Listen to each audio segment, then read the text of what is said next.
ಇವಾಗಾದ್ರೂ ನಿಜ ಹೇಳು ಭಾಗ್ಯ. ಸುಳ್ಳು ಹೇಳೋದಕ್ಕಿಂತ ನಿಜ ಹೇಳೋದೇ ಒಳ್ಳೇದು. ಕಡೆ ಪಕ್ಷ ಸತ್ಯ ಹೇಳಿದ್ಯಾ ಅನ್ನೋ ಸಮಾಧಾನನಾದ್ರೂ ನಮ್ಗಿರತ್ತೆ. ಒಂದ್ ನಿಮಿಷ ಅರವಿಂದ, ನಿಂಗೆ ಸಾಕ್ಷಿ ಬೇಕು ಅಷ್ಟೇ ಅಲ್ವಾ? ನಿಜ ಏನು ಅಂತ ನಾನ್ ಹೇಳ್ತೀನಿ.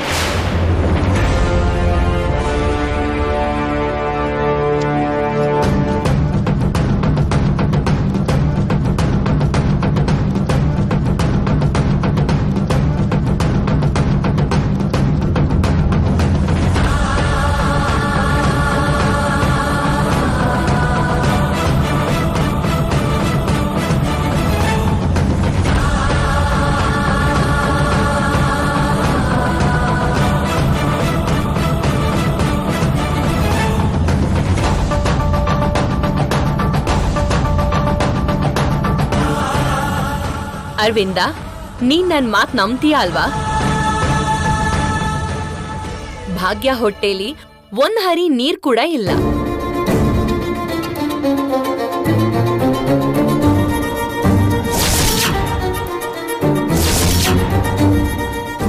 ನಿಮಗ್ ಕೇಳ್ಸಿದ್ದು ತಿಂದಾದ್ಮೇಲೆ ಬರೋ ತೇಗ ಅಲ್ಲ, ಅದ್ ಬಂದಿದ್ದು ಹಸಿದ್ ಹೊಟ್ಟೆ ಮಾಡಿದ್ ಸದ್ದು.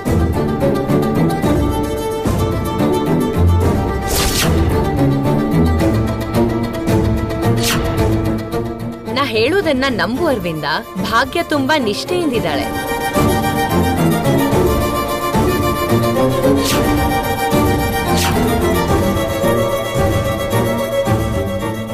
ಐ ಆಮ್ ಸಾರಿ ಭಾಗ್ಯ. ಏನು ಅನ್ಕೋಬೇಡ. ಆ ಪ್ಲೇಟು ನಿನ್ ರೂಮಲ್ಲಿ ಇದ್ದಿದ್ದಕ್ಕೆ ನಿನ್ ಮೇಲೆ ಅನುಮಾನ ಪಟ್ವಿ. ಪರವಾಗಿಲ್ಲ ಅತ್ತೆ, ನೀವ್ ನನಗ್ ವಿವರಣೆ ಕೊಡೋ ಅಗತ್ಯ ಇಲ್ಲ. ಅರ್ಥ ಮಾಡ್ಕೊಂಡ್ರೆ ಸಾಕು.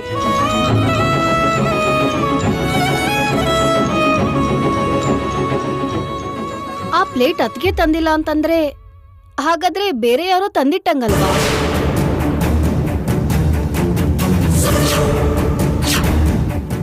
ಹೌದು ಮಾಮ್, ಈ ರೂಮಿಗೆ ಯಾರೋ ತಗೊಂಡ್ ಬಂದು ಆ ಪ್ಲೇಟ್ನ ಇಟ್ಟಿರ್ಬೋದಲ್ವಾ?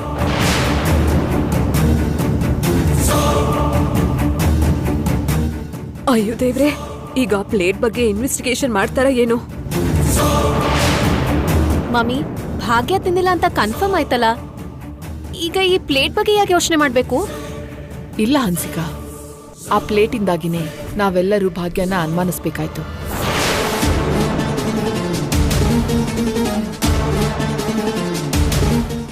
ಒಂದ್ಸಲ ಜ್ಯೋತಿ ನಿಲ್ಲಿ ಕರೀರಿ. ಯಾರ್ಯಾರು ಅಡ್ಗೆ ಮನೆ ಒಳಗೆ ಹೋಗಿ ಊಟ ತಗೊಂಡು ಹೋದ್ರು ಅಂತ ಅವಳು ಹೇಳ್ತಾಳೆ.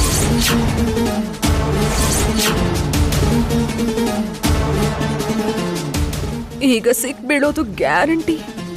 ನಿಜ ಗೊತ್ತಾದ್ರೆ ಮಾಮ್ ನನ್ನ ಖಂಡಿತ ಬಿಡಲ್ಲ. ಯಾರಾದ್ರೂ ಜ್ಯೋತಿನ್ ಕರೀರಿ. ಬೇಕಾಗಿಲ್ಲ.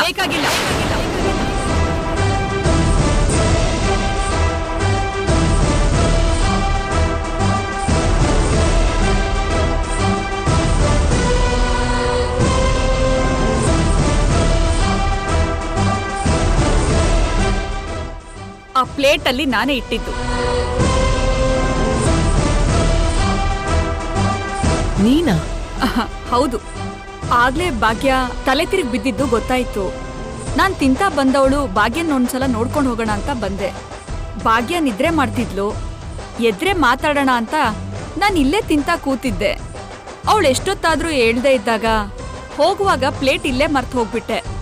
ಅದೇ ಆಗಿದ್ದು.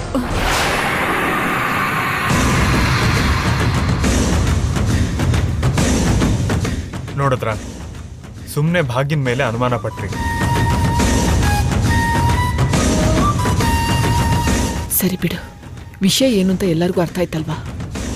ಇವಾಗ ಎಲ್ಲರೂ ಇದನ್ನ ಇಲ್ಲಿಗೆ ಬಿಟ್ಬಿಡಿ, ಹೊರಡಿ ಇವಾಗ.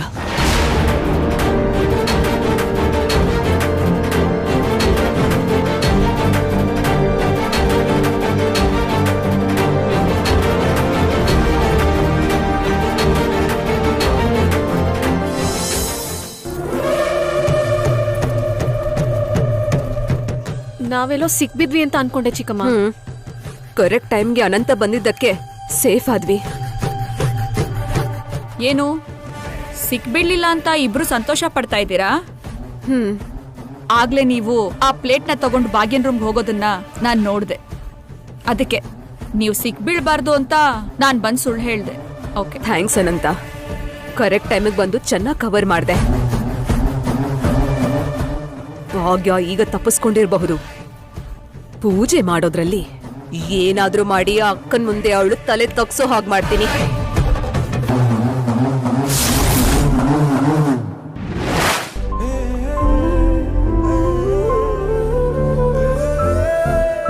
ಹಲೋ ಸರ್, ಜ್ಯೂಸ್ ತಗೊಳ್ಳಿ ಸರ್. ಹೇಳು. ಕ್ಷಮಿಸಿ ಸರ್, ನೋಡ್ಲಿಲ್ಲ ನಾನು. ಇಲ್ಲ ಜ್ಯೋತಿ, ತಪ್ಪು ನಂದೆ. ನಾನೇ ಸರಿಯಾಗಿ ನೋಡ್ಕೊಳ್ಳಿಲ್ಲ. ಸರಿ, ನೀನು ಹೋಗು, ನಾನು ಆಮೇಲೆ ಕುಡಿತೀನಿ. ಆಯ್ತು ಸರ್.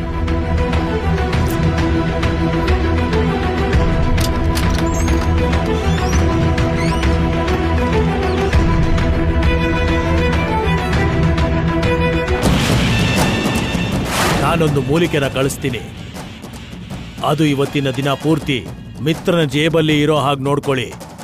ಎಂಥ ಸಂದರ್ಭದಲ್ಲೂ ಆ ಮೂಲಿಕೆ ಮಿತ್ರನಿಂದ ದೂರ ಹೋಗ್ಬಾರ್ದು.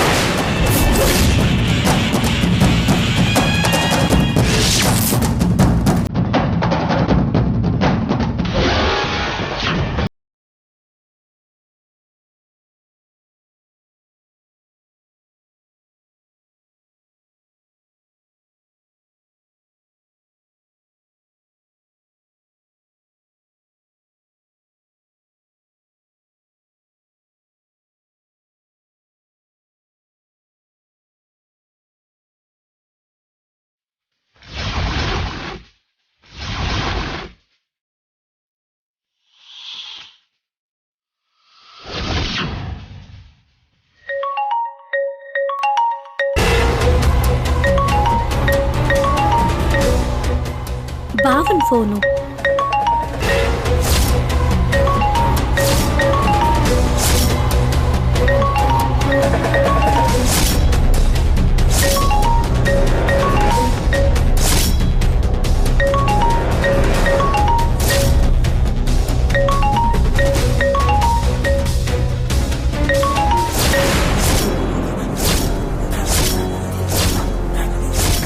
ಮೈ ಫಾರ್ ಎವರ್ ಅನ್ನೋ ನಂಬರಿಂದ ಕಾಲ್ ಬರ್ತಿದ್ಯಲ್ಲ.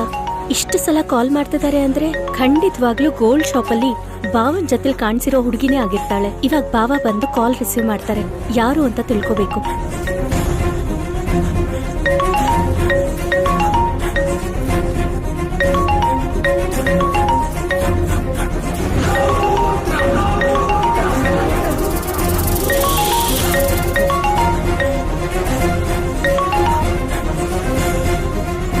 ಹಲೋ, ಹೇಳು. ಮಿತ್ರ, ನಂಗೆ ತುಂಬ ಬೋರ್ ಆಗ್ತಿದೆ. ನಿನ್ನ ಹತ್ರ ಮಾತಾಡಬೇಕು. ನನ್ನ ರೂಮಿಗೆ ಬಾ.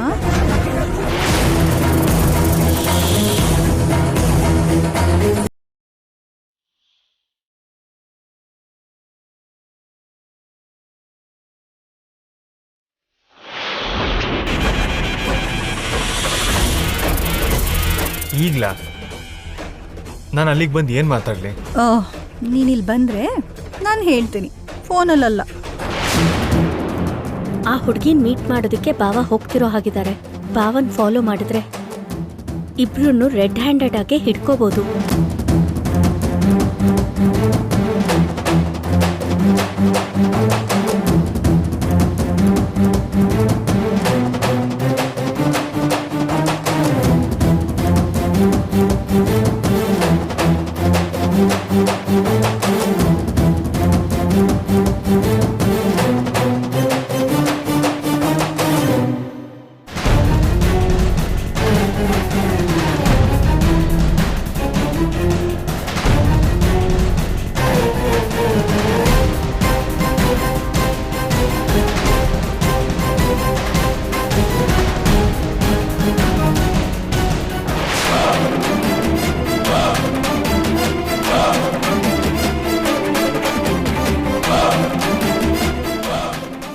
ಇವಳೇನ್ ಮಾಡ್ತಿದ್ದಾಳೆ? ಮಿತ್ರ ರೂಮ್ ಕಡೆಗೆ ಎಣಿಕ್ ನೋಡ್ತಿದ್ದಾಳೆ. ಈಗಾಗಲೇ ಭಾಗ್ಯಂಗೆ ಜಾನ್ವಿಗೆ ಮಿತ್ರ ಮೇಲೆ ತುಂಬಾ ಅನುಮಾನ ಇದೆ. ಈಗ ಮಿತ್ರನ ನನ್ನ ಜೊತೆಗೆ ನನ್ನ ರೂಮಲ್ಲಿ ನೋಡಿದ್ರೆ ಆ ಅನುಮಾನ ಕನ್ಫರ್ಮ್ ಆಗುತ್ತೆ. ಜಾನ್ವಿ ಕೈಯಲ್ಲಿ ನಾವು ಸಿಕ್ಕಾಕೋಬಾರ್ದು.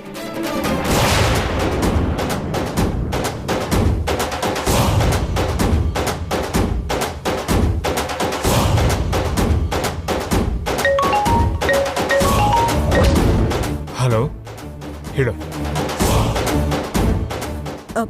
ಈಗ ಬೇಡ ಬಿಡು, ಆಮೇಲೆ ಮಾತಾಡ್ತೀನಿ.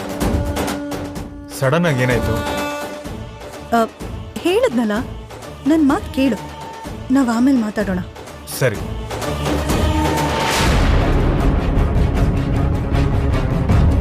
ಇದಕ್ಕಿದ್ದಾಗೆ ಮನುಷ್ಯಗ ಅದು ಏನಾಗುತ್ತೋ ಏನೋ. ಮೈ ಫಾರ್ ಎವರ್ ಅನ್ನೋ ಹುಡುಗಿನ ಭೇಟಿ ಮಾಡೋದಕ್ಕೆ ಬಾವ ಹೊರಟಿದ್ರು ಅಲ್ವಾ, ಅಷ್ಟ್ರಲ್ಲಿ ಏನಾಯ್ತು? ಯಾಕೆ ಹೋಗ್ದೇನೆ ಇಲ್ಲೇ ಕೂತ್ಕೊಂಡ್ಬಿಟ್ರು? ಏನಾಗಿರ್ಬೋದು? ಹೇಗಾದ್ರೂ ಮಾಡಿ ಆ ಹುಡುಗಿ ಯಾರು ಅಂತ ತಿಳ್ಕೊಳ್ಳೇಬೇಕು.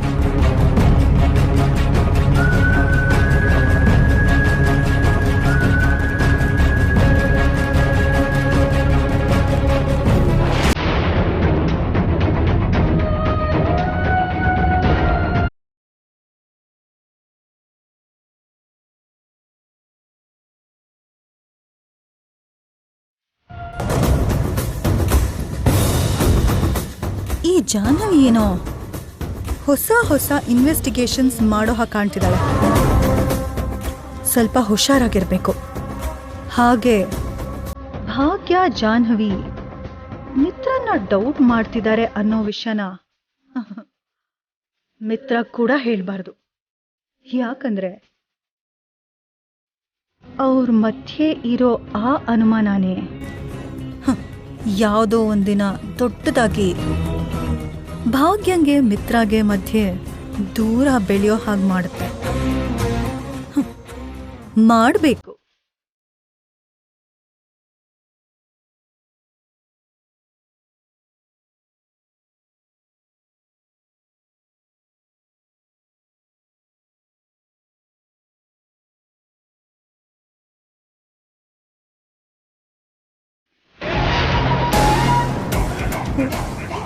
ವಾವ್, ಪಿಜ್ಜಾ ಆರ್ಡರ್ ಮಾಡ್ತೀನಿ ಅಂತ ಹನ್ಸಿಕಾ ಬೆಳಗ್ಗೆಯಿಂದ ಹೇಳ್ತಿದ್ಲು.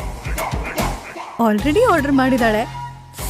ನೋಡ್ತಿದ್ರೆ ಬಾಯಲ್ಲಿ ನೀರು ಬರ್ತಿದೆ. ಒಂದು ಪೀಸ್ ತಿಂತೀನಿ.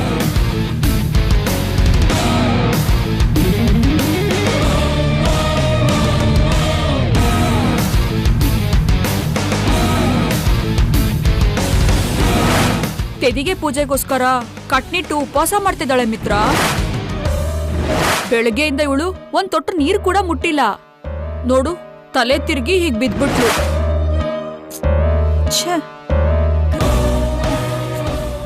ಏನ್ ಮನೀಷಾ, ಏನ್ ಕೆಲ್ಸ ಮಾಡ್ತಾ ಇದ್ದೆ ನೀನು? ಉಪವಾಸ ಮಾಡ್ತೀನಿ, ಒಂದ್ ಹನಿ ನೀರ್ ಕೂಡ ಕುಡಿಯಲ್ಲ ಅಂತ ಮಿತ್ರ ಹತ್ರ ಏನೇನೋ ಸುಳ್ಳು ಹೇಳಿ ಇಲ್ಲಿ ನೋಡಿದ್ರೆ ಪೀಸಾ ತಿಂತಾ ಇದ್ಯಾ? ಸಾರಿ ಮಾ, ಉಪವಾಸದ ಬಗ್ಗೆ ನಾನು ಮರ್ತೇ ಹೋದೆ.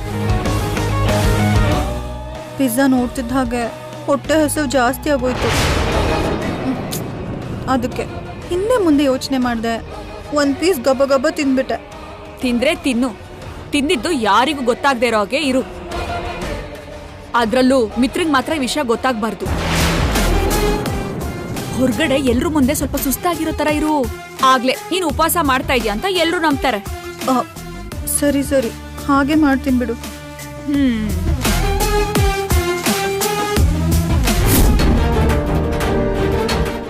ಭಾವನ್ ಜೊತೆಲಿ ನೋಡಿದ ಆ ಹುಡುಗಿನ ಹೇಗಾದ್ರೂ ಮಾಡಿ ಇವತ್ತು ತಿಳ್ಕೋಬೇಕು ಅನ್ಕೊಂಡೆ. ಸ್ವಲ್ಪ ಅದ್ರಲ್ಲೇ ಮಿಸ್ ಆಯ್ತು.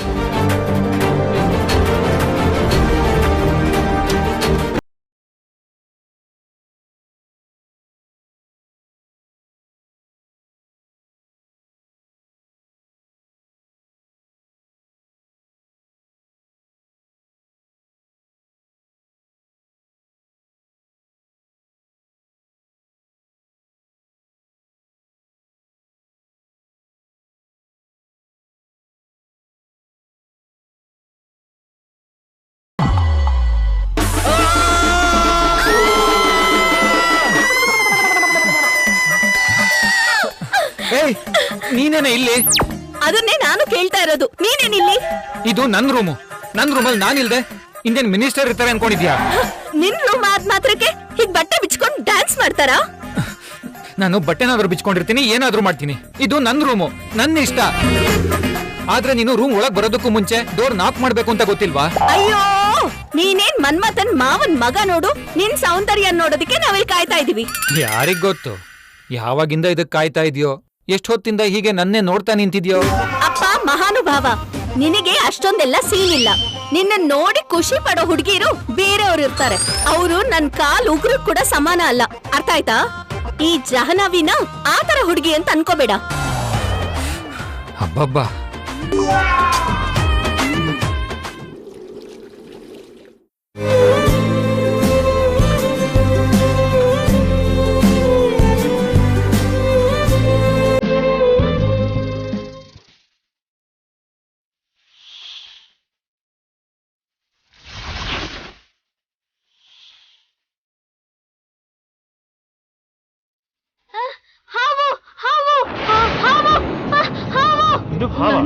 ನಾಣಿ, ನೀನ್ ಹಾವನ್ ನೋಡಿದ್ಯಾ? ಹೌದು ಅತ್ತೆ. ಎಲ್ಲಮ್ಮ? ಎಲ್ಲಿ ನಾಣಿ? ಎಲ್ಲಿ ನೋಡ್ದೆ? ಅಲ್ಲಿ ಆ ಟೇಬಲ್ ಕೆಳಗಡೆ ಹೋಯ್ತು ಹಾವು. ಮಿತ್ರ, ಏನ್ ಮಾಮ್? ನೀನ್ ಹೋಗ್ಬೇಡ ಕಂದ. ಒಂದ್ಸಲ ನೋಡ್ತೀನಿ ಮಾಮ್. ಬೇಡ, ನಿನ್ಗೇನಾದ್ರೂ ಆದ್ರೆ ದಯವಿಟ್ಟು ನೀನ್ ಹೋಗ್ಬೇಡ. ನನ್ಗೇನು ಆಗಲ್ಲ ಮಾಮ್, ನಾನು ಹುಷಾರಾಗಿರ್ತೀನಿ, ನೀವು ಧೈರ್ಯವಾಗಿರಿ. ಏನ್ರಿ ಅತ್ತೆ ಮಾತ್ ಕೇಳಿ, ನೀವ್ ಹೋಗೋದ್ ಬೇಡ. ಅಲ್ಲಿ ಹಾವಿದೆಯೋ ಇಲ್ವೋ ಅಂತ ನೋಡಕ್ ಬಿಡು ಭಾಗ್ಯ.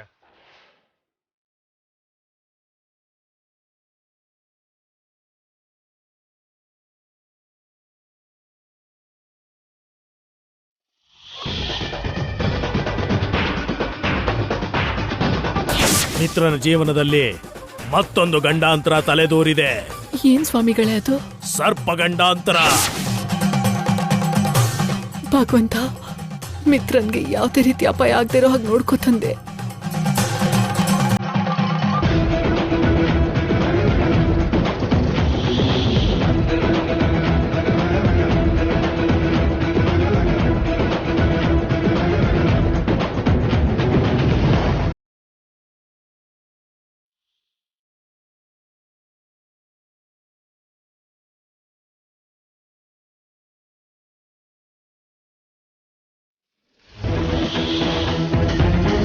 ನಾನು ಕಳಿಸೋ ಮೂಲಿಕೆಯಿಂದಾಗ್ಲಿ ಭಾಗ್ಯದಿಂದಾಗ್ಲಿ ಅಪಾಯದ ತೀವ್ರತೆಯನ್ನು ಕಡಿಮೆ ಮಾಡುತ್ತೆ, ಅಪಾಯನ ಪೂರ್ತಿಯಾಗಿ ನಿವಾರಣೆ ಮಾಡೋದಿಲ್ಲ.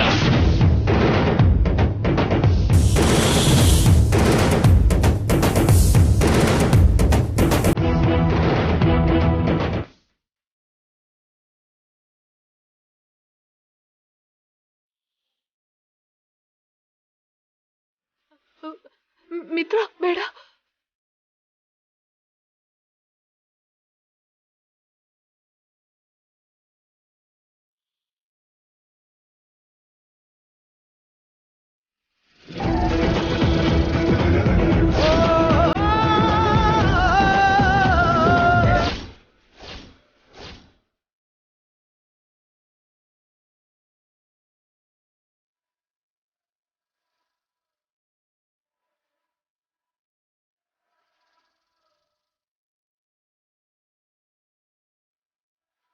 ಅಲ್ಲಿ ಯಾವ ಹಾವು ಇಲ್ಲ. ನೀನು ನಿಜವಾಗ್ಲೂ ಹಾವನ್ನೇ ನೋಡಿದೆ? ನಾನು ನಿಜವಾಗ್ಲೂ ಹಾವನ್ನ ನೋಡ್ದೆ ಭಾವ.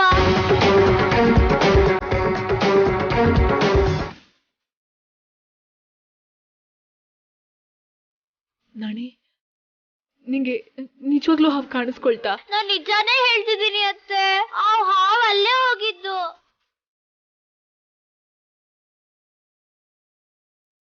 ನಾನ್ ಈ ಮನೆಗೆ ಹಾವು ಬಂದಿದ್ದನ್ನ ಇಷ್ಟು ವರ್ಷದಲ್ಲಿ ನಾನ್ ನೋಡೇ ಇಲ್ಲ.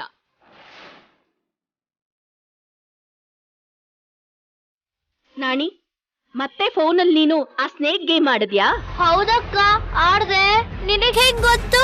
ಆ ಸ್ನೇಕ್ ಗೇಮು ಅಂತದ್ದು ಇಂಥದ್ದು ಆಡ್ಬೇಡ ಅಂತ ನಿನಗೆ ಎಷ್ಟು ಸಲ ಹೇಳಿದೀನಿ ನಾನು? ಅಂತದೆಲ್ಲ ಆಡಿ ಆಡಿ ಅಂತದ್ದನ್ನೇ ಊಹಿಸ್ಕೊಳ್ತಾ ಇದ್ಯಾ ನೀನು. ಭ್ರಮೆ ಪಡ್ತಾ ಇದ್ಯಾ. ಎಲ್ರಿಗೂ ಹೀಗೆ ತೊಂದರೆ ಕೊಡ್ತಾ ಇದ್ಯಾ. ಮೊದ್ಲು ಅದನ್ನೆಲ್ಲ ಆಡೋದ್ ನಿಲ್ಸು.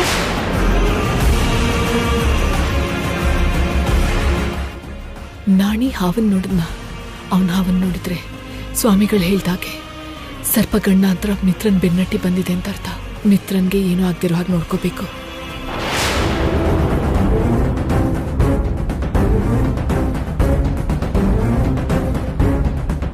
ಮಾಮ್ ಮಾಮ್ ಯಾಕೆ ಟೆನ್ಷನ್ ಮಾಡ್ಕೊಂಡಿದ್ದೀರಾ?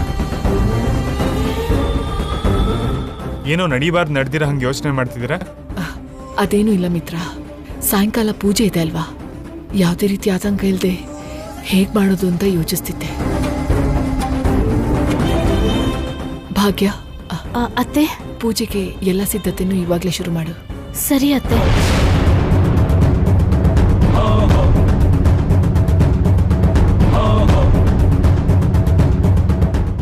ಏನ್ ನಡೀತಾ ಇದೆ? What's happening?